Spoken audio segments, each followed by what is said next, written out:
Seguimos hablando de estos acuerdos, pero hemos querido llamar a la otra parte, que los implica también directamente en estos acuerdos hechos por los taxistas y la alcaldía. Señor José Daniel López es el director de Alianza AIN, que agremia también a las aplicaciones de transporte. Doctor López, gracias por estar con nosotros. Muy buenos días. Juan Camilo, buenos días y un saludo para todos los televidentes de Caracol. ¿Cómo ve este acuerdo, doctor López, de los taxistas y la alcaldía, donde dice que se comprometen a pues los agentes de tránsito controlar el tema de la prestación del servicio de los carros particulares?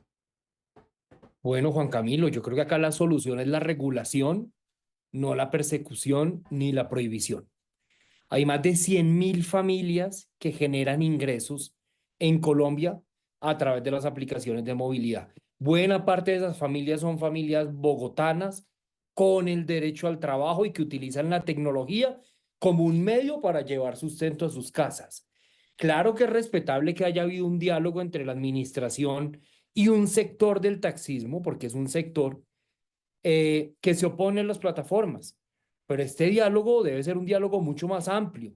Yo sí quiero hacer un llamado a la administración distrital, al Consejo de Bogotá, a los órganos de control, para que haya un diálogo con todos los actores interesados en el tema, porque vea, le doy un dato. Aunque hoy por cuenta del paro, la vocería del mundo del taxismo la llevan unas personas que legítimamente se oponen a la operación de las plataformas, en Colombia hay más de 230.000 cuentas de taxistas registradas en estas mismas plataformas y que trabajan a través de estas mismas plataformas. Esas voces deben ser oídas también en esta conversación distrital. Las voces de los conductores de vehículos particulares, por supuesto la voz de este gremio que es el que agrupa las principales plataformas de movilidad, más aún cuando el propio alcalde mayor y el propio Consejo de Bogotá, en el plan de desarrollo recientemente aprobado, crearon por norma, por acuerdo de la ciudad, una instancia para el diálogo entre y de conductores, porque los conductores no solo son unos que se oponen a las plataformas, sino también son en gran manera los que trabajan a través de las plataformas. Esta es una realidad que llegó para quedarse, que hace parte de la economía digital. Los taxistas y los conductores de plataforma coexisten, conviven, utilizan un mismo medio para conseguir servicios. Así que vuelvo y digo, yo creo que acá el camino es el diálogo, pero el diálogo amplio es la construcción de acuerdos entre todos, no solo con una de las partes, y ya existen los canales institucionales para hacerlo. ¿A ustedes les da la impresión que pareciera que no quieren hablar con ustedes? No, no, no, de ninguna manera. Yo creo que es normal, lo decía hace un momento, que la administración distrital se haya reunido con los promotores del paro, porque hubo un paro antier y el diálogo individual pues es una opción. Lo que sí sería una equivocación, pero ojalá eso no pase y confío en que no pase, es que ese diálogo solamente se dé contra ese sector organizado, poderoso, pero muy específico del mundo del taxismo y no con las otras voces del taxismo, ni con los conductores de plataforma y en nuestro caso con la industria de las plataformas de movilidad. Lo que pasa es que cuando llama la atención en el diálogo, una de las cosas que se pactan es lo siguiente: operativos de control que se continuarán haciendo a través de los grupos de agentes de tránsito contra los vehículos particulares, automóviles y motos que estén prestando el servicio, y en esa mesa no están ustedes. Pues ahí no le parece que hay una determinada pues falencia. Pues Juan Camilo, yo creo que el tiempo y estos días son justamente la oportunidad para que el diálogo sea con todos los actores. Y lo que sí le garantizo es que este problema en las calles de la ciudad y en las calles del país no se resuelve a través de la persecución. ¿Quiénes deben ser los protagonistas de esta discusión? Los taxistas, unos favorables y otros desfavorables a la operación de las plataformas. Los conductores de aplicación deben ser centro de esta discusión y los más de 8 millones de usuarios a los que nadie nos puede negar la oportunidad de movernos por la ciudad como queramos en medio de una ciudad que tiene y de unas ciudades en el país que tienen serios problemas de movilidad y en donde de hecho no sobran alternativas, sino que escasean estas alternativas. Entonces yo creo que esto, más que tiempo de persecución contra personas que se están ganando la vida prestando un servicio, lo que necesitamos es un tiempo de diálogo. Pero además permítame notar algo.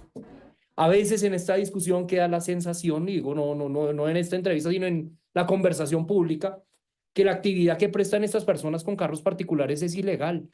Y yo le quiero decir que no, que en diciembre una sentencia de la Corte Suprema de Justicia indicó que estos servicios prestados a través de la tecnología significaban el acceso de los colombianos a ni más ni menos que un derecho humano reconocido internacionalmente, que es el derecho a disfrutar de los avances de la ciencia y la tecnología. Y la Corte Suprema le pidió a las autoridades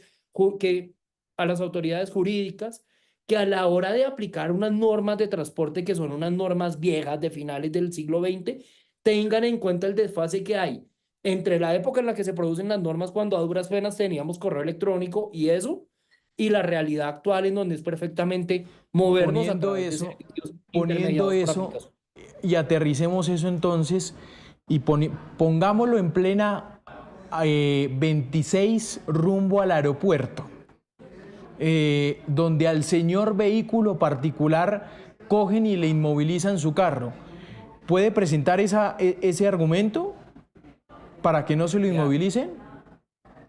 Seguramente le van a inmovilizar el carro y le van a poner un comparendo, pero yo creo que a la hora en la que él reponga y lleve a las autoridades judiciales ese comparendo, muy seguramente estos conductores van a empezar o deberían empezar a tener resultados positivos. Yo creo que esta interpretación antigua de la norma según la cual este tipo de servicios está prohibido, hay que entrar a revisarla, pero también no solamente estos servicios son legales, sino que es verdad que requieren una mayor reglamentación. Cuando usted reglamenta algo, no es porque sea ilegal, es porque de alguna manera hace falta normatividad para desarrollarlo más específicamente y hay sin duda hay un pendiente del gobierno nacional y del Congreso, pero vuelvo y digo, acá hay una sentencia de por medio de la Corte Suprema de Justicia que hace parte de los antecedentes jurisprudenciales colombianos que elevó este tipo de servicios a la categoría de ser un medio para materializar derechos humanos. Entonces, ni por lo jurídico, ni por lo político, ni por lo social, el camino que pueden tomar ni el gobierno nacional ni las autoridades territoriales puede ser el de la persecución, sino el del diálogo y el de la construcción de acuerdos y el de la regulación. Claro. Cuando hablamos de regulación, le hice la pregunta al señor Rodríguez, líder de los taxistas, y se la hago ahora a usted, señor López. ¿Regulación es qué para ustedes? ¿Bajo qué condiciones? ¿Cómo buscar ese acuerdo? Vea, yo creo que lo primero que hay que resolver acá es la inseguridad jurídica con la que operan más de 100.000 conductores de vehículo particular que operan a través de plataformas. No puede ser que las plataformas paguen impuestos de renta o de presencia significativa para las empresas extranjeras, que los servicios de movilidad estén grabados con IVA y que al mismo tiempo los conductores que utilizan estas plataformas estén siendo perseguidos en la calle. Generar reglas de juego específicas para que ellos puedan trabajar es muy importante. Segundo, las plataformas de movilidad han incorporado una serie de estándares de seguridad, de calidad del servicio, por ejemplo, en materia de seguros, pero eso se ha hecho voluntariamente. Ojalá la regulación fijara unos estándares mínimos obligatorios para este tipo de actividades. Tercero, hay que nivelar la cancha entre los taxistas y los conductores de vehículo particular, pero hay que nivelarla de lado y lado, porque es verdad que los taxistas tienen unos requisitos que en ocasiones son excesivos y yo creo que parte del reto de regular las aplicaciones es de regular el tema, Como es de el regular la cupo, actividad taxista, pero también es verdad, permítame, ¿sí? le desarrollo esta idea, el conductor de vehículo particular que opera a través de una aplicación no tiene los mismos beneficios de pico y placa que un taxista, no hace parte de la conversación con el gobierno nacional sobre los subsidios a la gasolina, no tiene una tarifa preferencial en el impuesto al rodamiento, así que si vamos a abordar esas asimetrías, que estoy de acuerdo que hay que abordarlas y hay que nivelar la cancha, miremos los dos lados de la cancha porque en ambos hay asimetrías. Como el cupo, director El cupo yo creo que López. es uno de los elementos claves que deben hacer parte de esta discusión. El cupo no es una decisión jurídica, no es una ¿Ustedes están decisión. dispuestos a pagar cupo, por ejemplo, o van Yo porque creo se que, elimine el cupo? Más bien por Juan eso, Camilo, para los taxistas también. la Colombia se está quedando entre los últimos países en regular las aplicaciones. Uno de los errores comunes que se ha cometido en otros países en materia de regulación es replicar o copiar y pegar la normatividad de los taxis para los servicios que se prestan a través de aplicaciones. El cupo es una realidad económica no legal, pero que genera una serie de barreras de acceso muy complicadas para una persona cuando quiere comprar un taxi. El cupo, al mismo tiempo, no tiene ninguna consecuencia tributaria, no le representa ningún ingreso ni a los entes territoriales ni a la nación. Un cupo es una barrera enorme para una persona que necesita empezar a trabajar hoy a través de una aplicación porque se quedó sin empleo y necesita llevar ingresos a su casa. Así que yo creo que más que replicar lo que ha salido mal del modelo de los taxis, lo que debemos hacer es una legislación novedosa que equilibre la cancha, pero que sea con lógica del siglo XXI, no del siglo XX. Muy bien, doctor José Daniel López, director de Alianza INA, ha sido usted muy amable. Gracias. Juan Camilo, muchas gracias y un saludo a los televidentes. 10